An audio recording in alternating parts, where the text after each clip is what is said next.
Salmos 34, verso 19, diz assim: muitas são as aflições do justo, mas o Senhor de todas o livra. Feche seus olhos, vamos a Deus, mais uma vez em oração.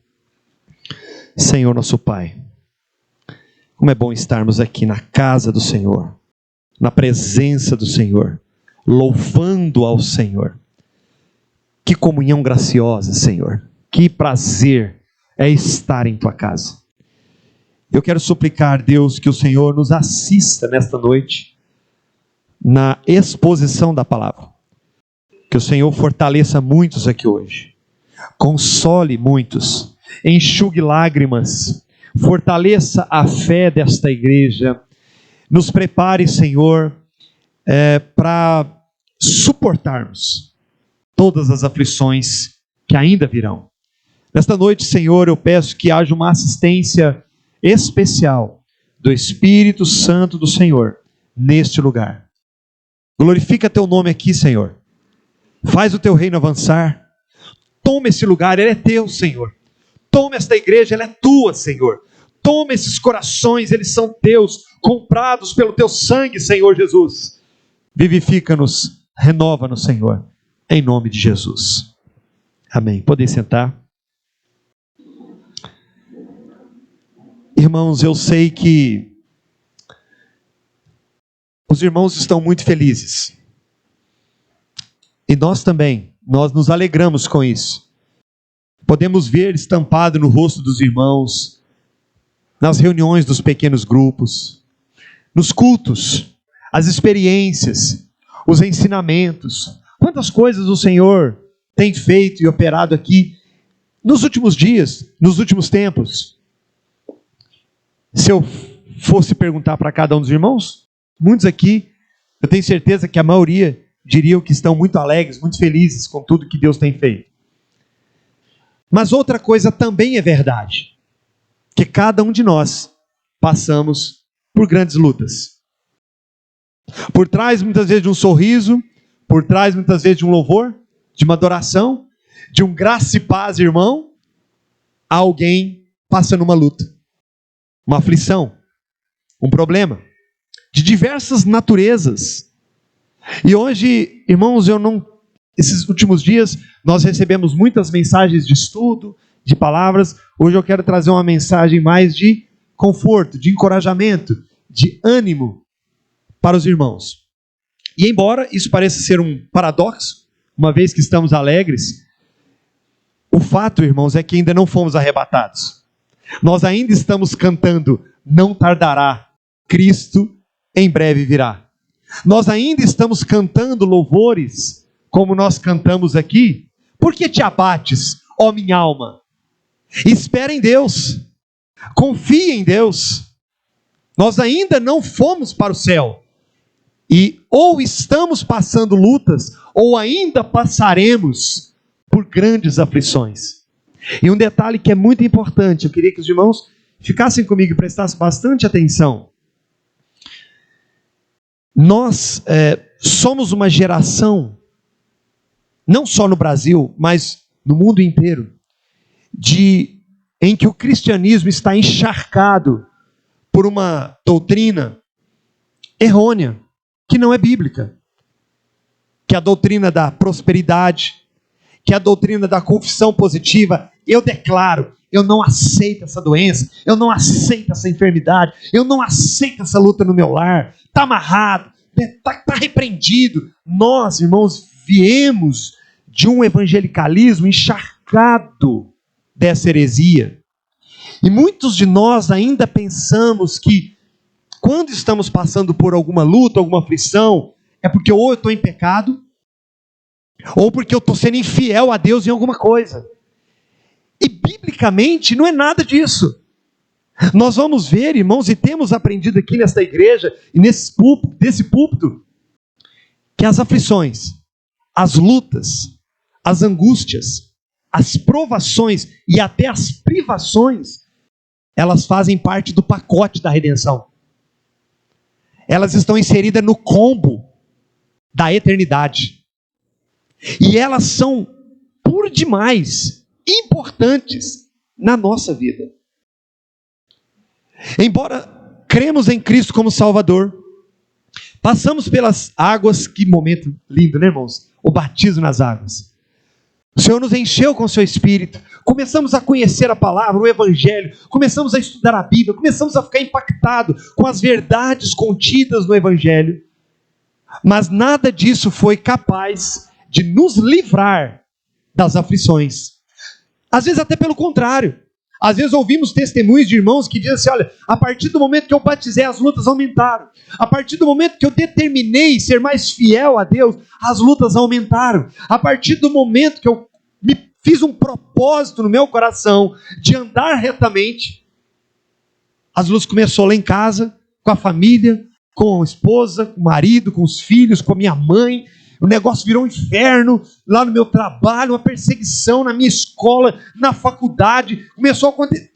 Isso, irmãos, é muito natural de acontecer.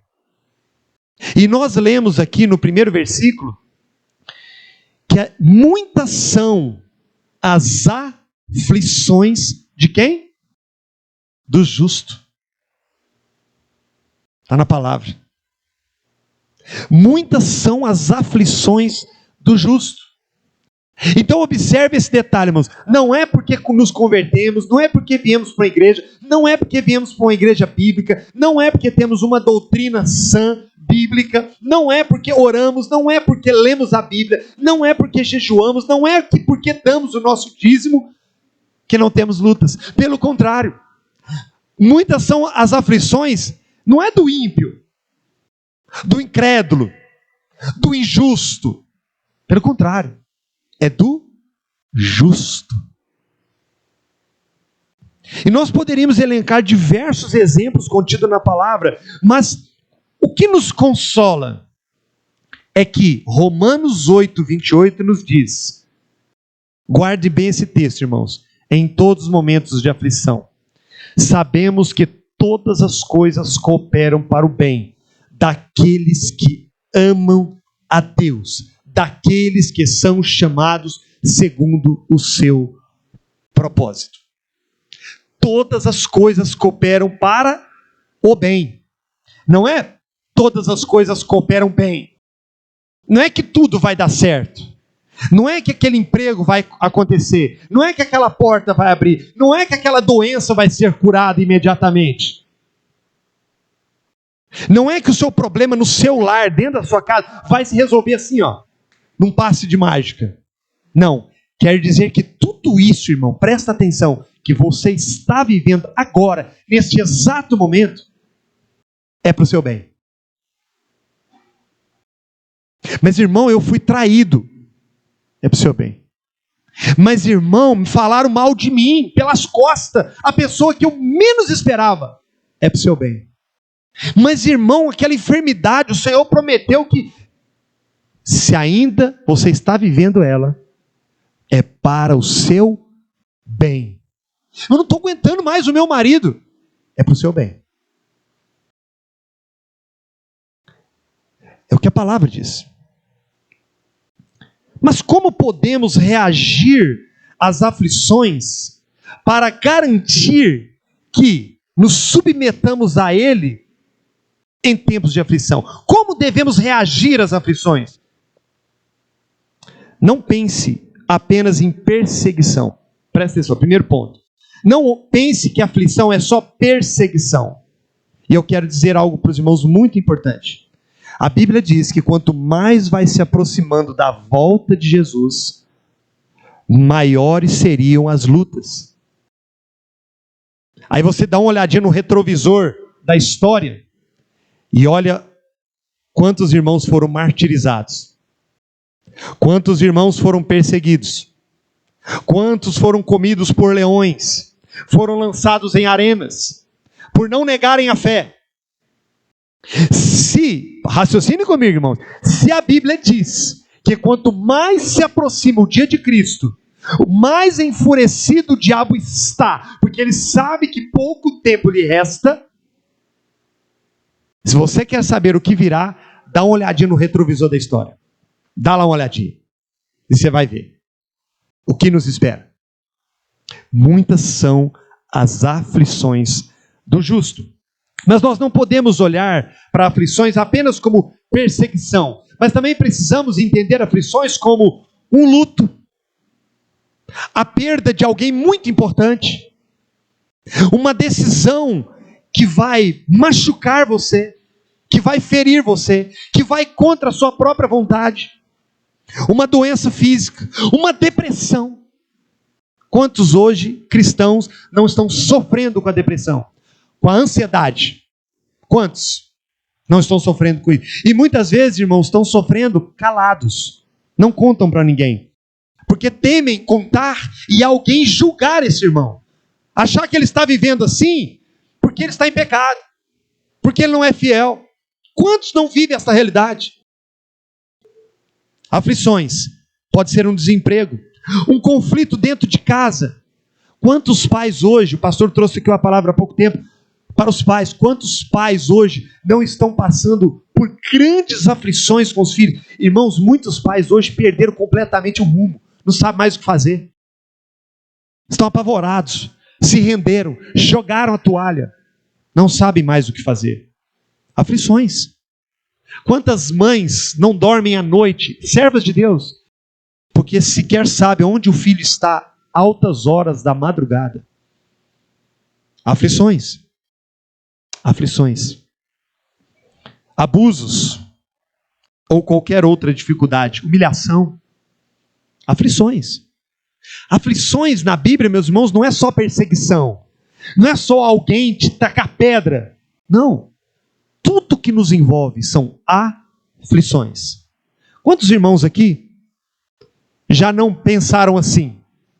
Culto de domingo, está acontecendo, está aquela bênção, está aquela alegria, está aquela comunhão, aquele momento assim, o coração está cheio, e passou na sua mente assim, ó, amanhã vai começar tudo de novo. E vai ser cedo. Tem que acordar cedo e enfrentar tudo de novo. Quantos de nós não vivem assim? Ansiosos para chegar o fim de semana, porque vai ser um bálsamo. Aí chega o fim de semana, nossa, misericórdia, o culto nem acabou, o coração já está aflito para a segundona que está chegando. Vejam, irmãos, Deus tem um propósito para tudo. E a grande pergunta é, qualquer uma dessas coisas pode perturbar a nossa alma e pode nos levar a perguntar, por quê? Por que eu tenho que passar por isso? Por que eu tenho que passar por essa aflição? Por que eu tenho que sofrer essa perseguição, essa aflição, essa dor? Por quê? É uma pergunta que pode subir no coração. Mas a grande resposta que nós temos que ter em mente é, Deus está no controle. Ele é soberano. E isso coopera para o meu bem. Esse é o primeiro ponto, irmãos.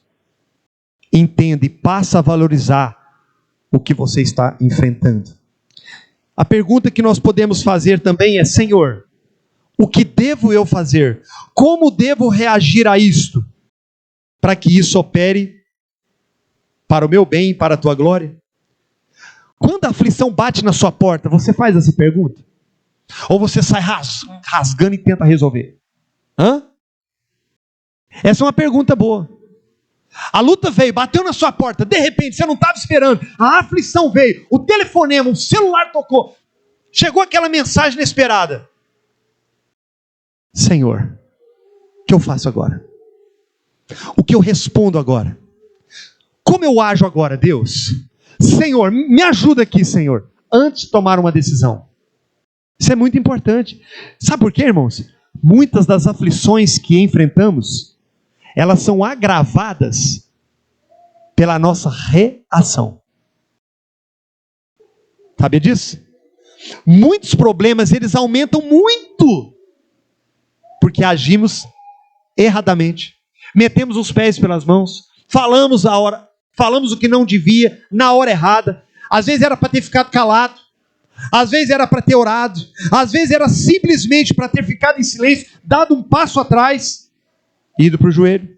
Mas não, você quis reagir, você quis agir. Você quis dar uma resposta. Ah, não, eu sou crente, eu não posso aceitar o negócio dele, eu não posso deixar. Ele vai ver. Olha, o Senhor me pôs por cabeça. Não é muitas vezes assim que a gente pensa?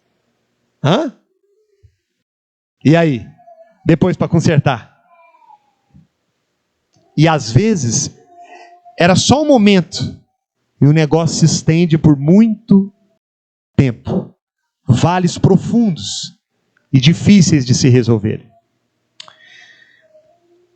A Bíblia tem uma resposta.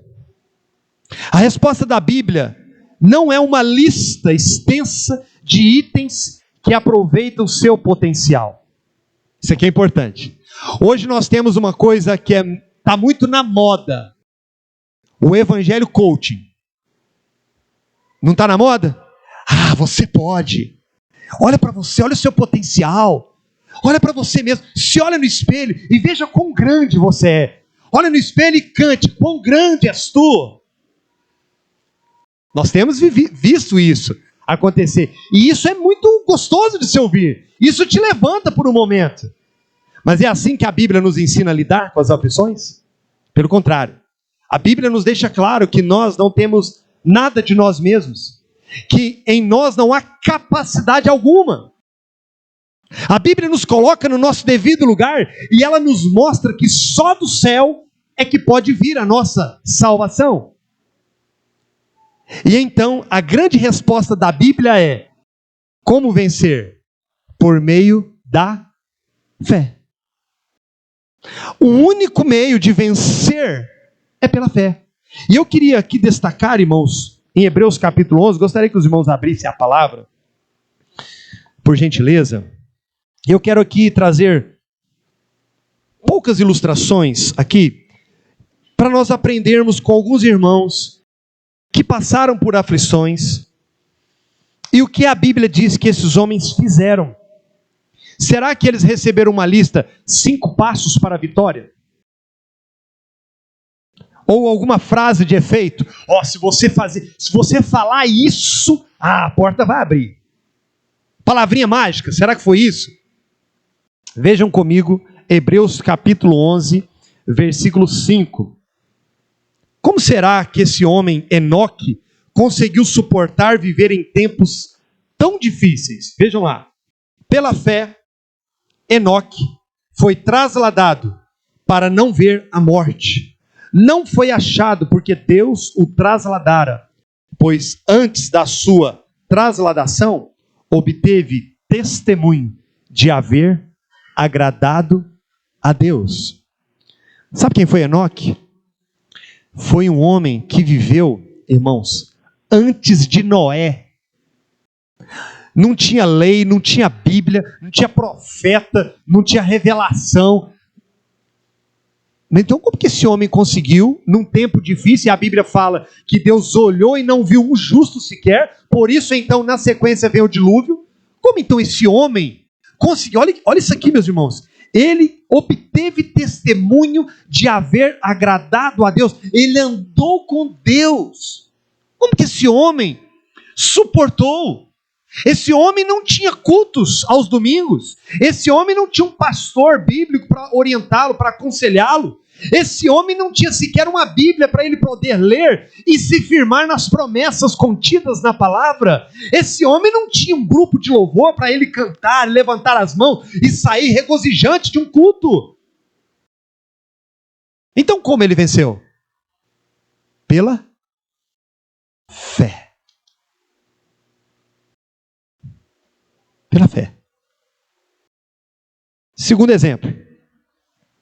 Está aí no versículo 8.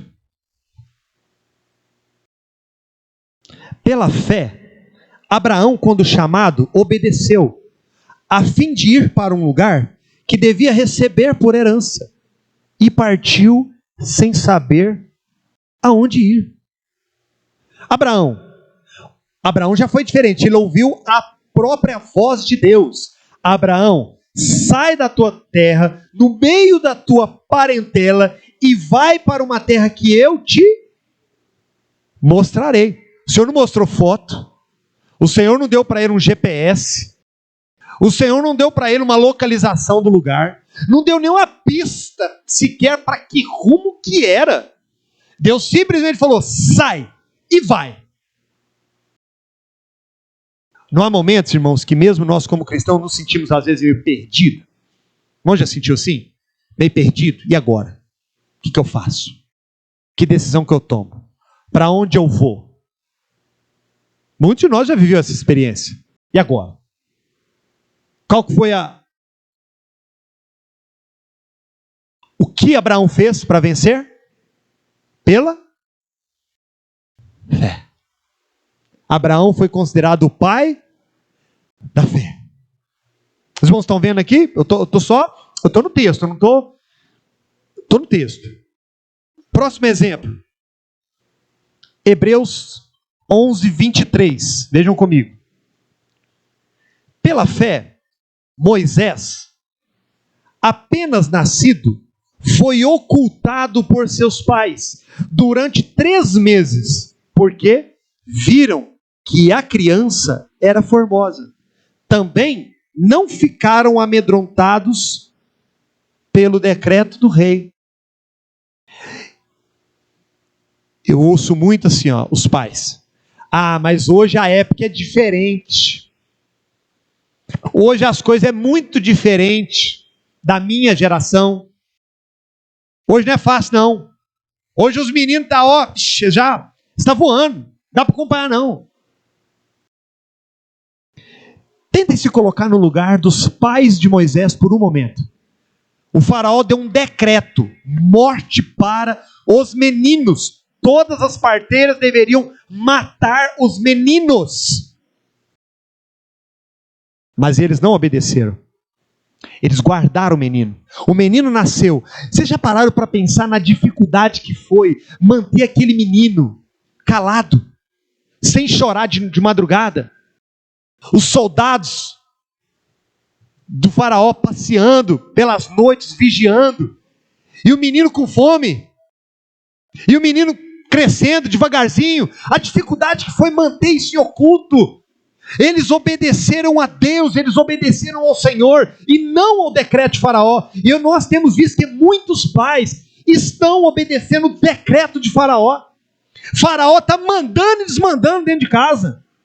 Faraó manda com celular, manda na internet, manda na televisão, manda nos joguinhos de celular, manda nos vídeos de WhatsApp. E para que a gente fique confortável, a gente deixa. Mas como é que os pais aqui fizeram desse homem ser o grande libertador de Israel? Foi pela fé. Foi pela fé. Eles viveram aflições, mas venceram pela fé. E o que dizer, irmãos, vejam só, do próprio Moisés? Vejam comigo o versículo 25. Versículo 24, para contextualizar. Pela fé, Moisés, quando já homem feito, recusou ser chamado filho da filha de Faraó. Impressionante isso aqui, né, irmãos? Prestem bem atenção no que eu vou dizer. Moisés, para recusar ser chamado filho da filha de Faraó, não era só recusar chamá-la de mãe, era ao mesmo tempo abrir mão de tudo no palácio. Era abrir mão de tudo. Tudo. Absolutamente tudo. E aí continua. O que ele preferiu? Ser maltratado junto com o povo de Deus a usufruir prazeres transitórios do pecado. Sabe como que vence o pecado, irmão? Sabe como que você olha para irmãos piedosos, irmãos de oração, irmãos fiéis, e fica admirado, e fica pensando: nossa, eu queria ser igual ao irmão, eu queria ser igual àquela irmã, eu queria ser uma bênção, eu queria ser... Você ouve pregações sobre reformadores, sobre homens de Deus, você fica assim, admirado. Sabe o que esses homens tinham de especial? Nada. Somente a fé. Moisés não foi um super-herói com superpoderes. Ele só teve fé. Só isso. Irmãos, é tremendo, né? Quando a gente vai estudando. E o que falar de José do Egito, irmãos? Vejam José do Egito. Os irmãos lembram de José do Egito? Estava na casa de Potifar. Potifar colocou José sobre tudo. Só tinha um que era superior a José, o próprio Potifar. E a Bíblia diz que a mulher de Potifar, por vários dias, tentou seduzir José. Não foi uma vez. Não foi um minutinho lá que ela... Não. A Bíblia faz questão de dizer que por dias ela tentou seduzir José. E no dia em que ela conseguiu encostar nele, que ela pegou ele, se soltou da roupa e fugiu. E ela conta uma outra história para Potifar. E Potifar o manda prendê-lo. Ele negou a fé? Em nenhum momento, irmãos. Como que alguém consegue suportar a tentação, a pornografia, o pecado, a sedução do mundo? Como que consegue vencer isso, meus irmãos? Como nós vamos conseguir suportar e vencer esse mundo sensual, toda hora, todo momento, assediando a vida cristã, seduzindo os nossos filhos, sexualizando nossos filhos tão cedo? Como nós vamos vencer? Precisa ser super-herói? Precisa ter poderes especiais? Não. Pela fé. Pela fé. Mas como? Esses cristãos não tinham nada de especial. E agora eu queria que fosse projetado, por favor, Tiago, capítulo 5, versos 17. Esse relato de Tiago é muito importante. Confiram comigo ali, irmãos. Elias, os irmãos lembram quem era Elias? Um dos maiores profetas que Israel já viu. O homem orava e o fogo descia, visivelmente diante da nação. Olha o que Tiago fala. Elias era um homem semelhante a nós, sujeito aos mesmos sentimentos. Igual nós aqui, ó. Comedor de arroz e feijão. Semelhante a nós aqui, ó. Mas o que a Bíblia diz? Ele orou com instância, com fervor, perseverança, para que não chovesse sobre a terra. E por 3 anos e 6 meses não choveu. Por que Tiago faz questão de dizer isso? Elias era homem semelhante a nós. Por que ele diz isso? Porque às vezes nós podemos ler a Bíblia e olhar para Elias e falar assim: meu Deus, isso é impossível fazer o que esse homem fez. Mas aí Tiago vai dizer: não é impossível, ele é como nós, ele é igual a nós, mas ele orou com fé, ele perseverou na oração e Deus ouviu a oração. Tiago está dizendo: meu irmão, ore também, confie também, persevere também, porque milagres vão acontecer na sua vida. É isso que Tiago está falando. Simplesmente pela fé. Não é uma porção mágica, não é que Deus deu a eles forças extraordinárias, mentais, psicológicas, não. Deus conferiu a eles fé e eles exercitaram, eles robusteceram essa fé. Sendo humanos fracos, a fé deles conectou a Cristo Jesus. Isso é muito lindo, irmãos.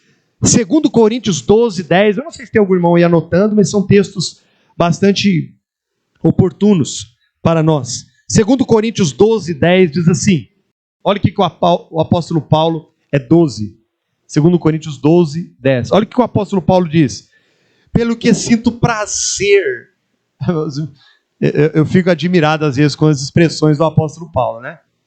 Pelo que sinto prazer nas fraquezas, nas injúrias, nas necessidades, nas perseguições, nas angústias, por amor de Cristo, porque quando sou fraco, então é que sou forte. Quando é que ele disse isso? Quando o Senhor permitiu que o diabo esbofeteasse ele. A Bíblia fala que o Senhor permitiu isso na vida de Paulo, fez isso na vida de Paulo, para esbofeteá-lo, para que ele não se gloriasse. Olha aí, meus irmãos, tudo coopera para o bem ou não?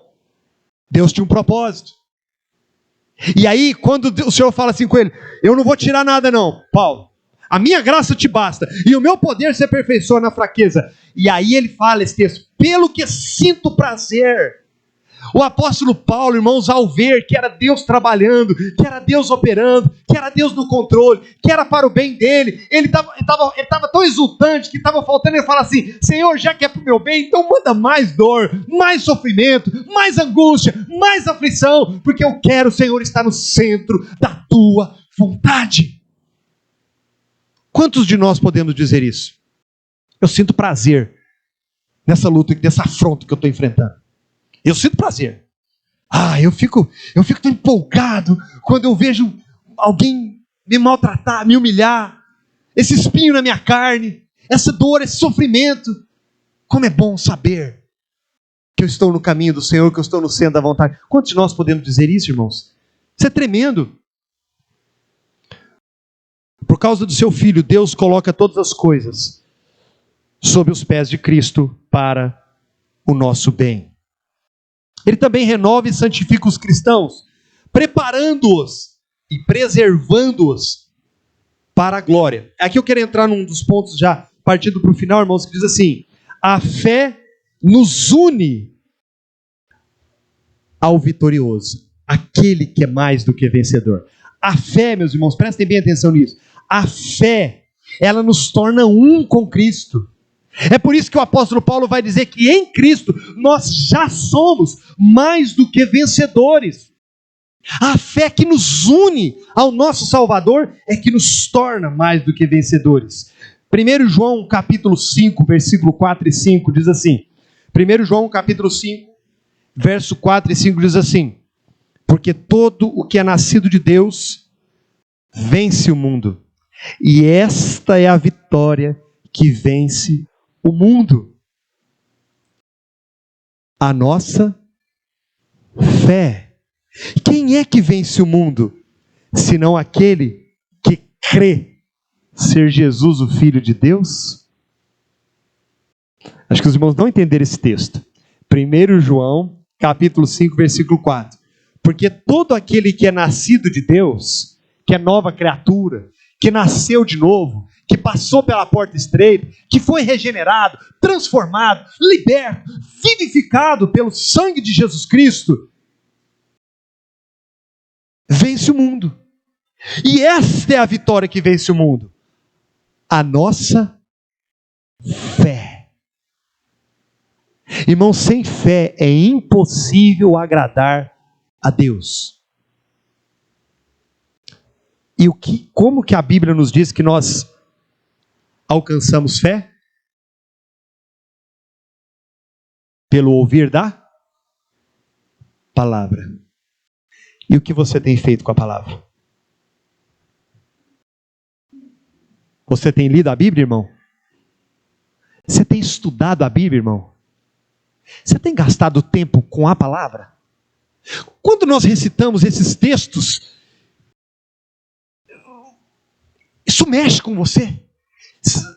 Isso te impulsiona, isso te levanta. A palavra, irmãos, a palavra. Veja só o que o apóstolo Paulo fala em Filipenses, capítulo 4, versículo 13. Filipenses 4, versículo 13. Tudo posso naquele que me fortalece.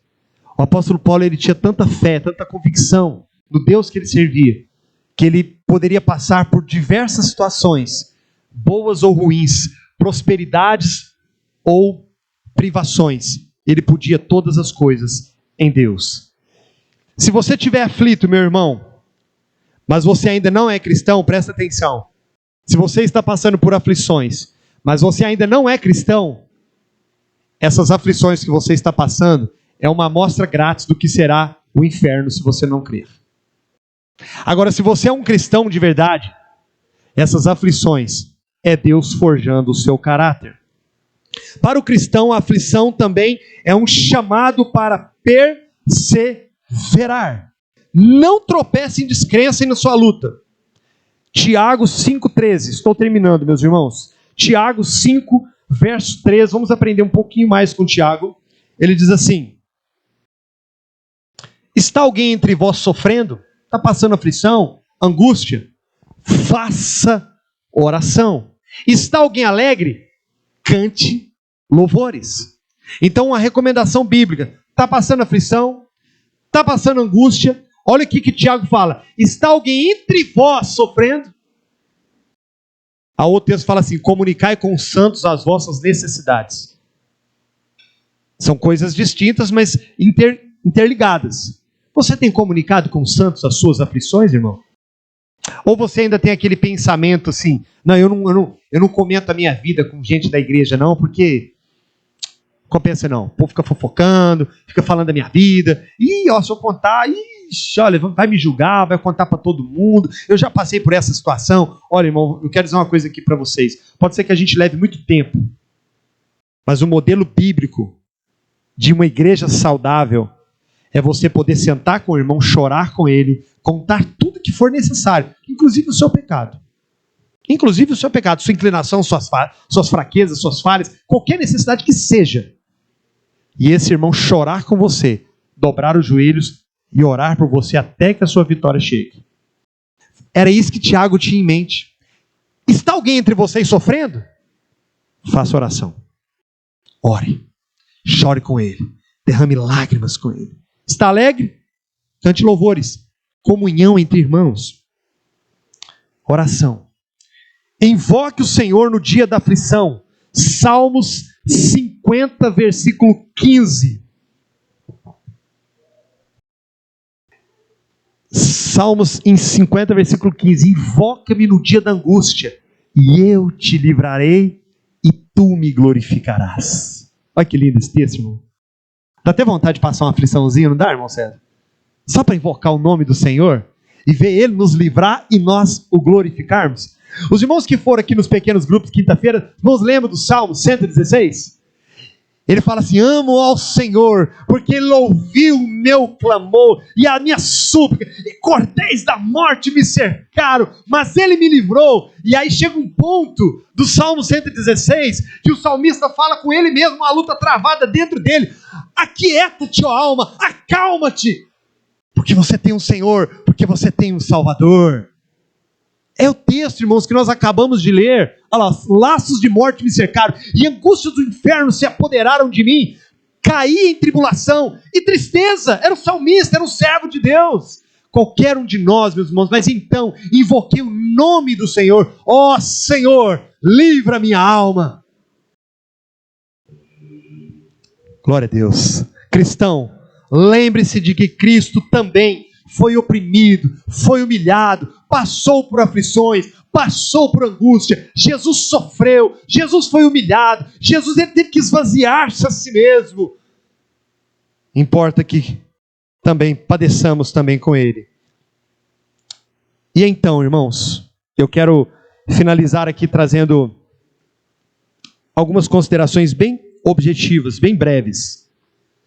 O Senhor Jesus, em João capítulo 14, versículo 1 ao 13, ele diz assim: não se turbe o vosso coração, credes em Deus, e credes também em mim. Na casa de meu Pai há muitas moradas. Então, irmão, na aflição, não se turbe o vosso coração. Não fique temeroso, não fique aflito, não fique angustiado, não fique com medo. Crede em Deus, crede também em Jesus. Por quê?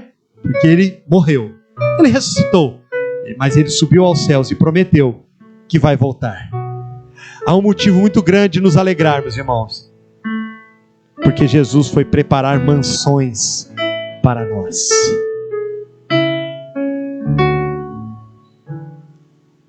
Segundo, Romanos 8:18. As aflições desse tempo presente não se podem comparar com a glória que em nós há de se revelar. Por que não devo me angustiar tanto? Por que não devo ser tomado de aflição? Porque, segundo o apóstolo Paulo, o que Deus preparou para nós é incomparavelmente melhor, é muito maior, É algo indizível. Na mesma experiência de 2 Coríntios capítulo 12, ele fala que ele conhece um homem, não sabe se no corpo ou se não no corpo, mas que ele subiu ao terceiro céu, e lá ele viu coisas que não se podem contar. Irmãos, o que está preparado para o servo de Deus, para o justo, por maiores que sejam as aflições, é algo incomparavelmente melhor. Terceiro, 1 Pedro, capítulo 4, versículo 13. Pedro dá um conselho. Pelo contrário, alegrai-vos, na medida em que sois co-participantes dos sofrimentos de Cristo, para que também na revelação de sua glória vos alegreis exultando. Irmãos, é verdade que às vezes nós passamos por momentos que é difícil ficar feliz, não é? É difícil se alegrar. Há momentos que parece que não dá. Mas Pedro está dizendo assim: alegrem-se, porque o que vocês estão passando, o mestre de vocês também passou. E assim como Jesus, o seu Salvador, sofreu, foi morto, ele ressuscitou, vocês também vão ressuscitar. É só um tempo, é só por um momento. Essa luta vai passar, esse momento vai passar, tudo vai ficar bem. Mas se alegre em Deus. Se alegre, meu irmão. O apóstolo Paulo, escrevendo aos Filipenses, ele fala: mais uma vez vos digo, regozijai-vos no Senhor. E por último, Hebreus 12, 2. Hebreus 12, ele, depois de ter falado desses homens que confiaram e creram, a carta aos Hebreus vai dizer, Hebreus 12, versículo 2: olhando firmemente para o autor e consumador da fé, Jesus, o qual em troca da alegria que lhe estava proposta, suportou a cruz, não fazendo caso da ignomia, e está assentado à destra do trono de Deus. Por fim, querido, eu quero dizer para você: haja o que houver, venha o que vier, sofra o que tiver que sofrer, mas não tire os olhos de Jesus. Não tire nem um momento. Olhe para Ele. Não olhe para a circunstância, não olhe para o homem, não olhe para aquelas pessoas que você achou que ia te ajudar e que passaram por você sem sequer perceber que você não estava bem. Não olhe para nada à sua volta, não olhe para as circunstâncias. Olhe para Ele, olhe para Cristo, olhe para o autor e consumador da fé. Ele te ajudará. Ele vai te ajudar, irmão. Eu quero nesse momento convidar você a fechar os seus olhos por um instante e contar para Ele todas as suas aflições, todas as suas dores. Fale com o Senhor nesse momento, irmão. Onde está doendo? O que está difícil? O que você vem carregando há tanto tempo? O que muitas pessoas não sabem, não fazem ideia? Frustrações, decepções, situações que estão te bloqueando, estão te travando, não deixam você caminhar, não deixam você permanecer firme. E ao mesmo tempo, olhe para Jesus, olhe para Ele, porque Ele disse, como foi lido aqui no início do culto: eu digo isso para que em mim tenhais paz. No mundo tereis aflições, mas tem bom ânimo, eu venci o mundo.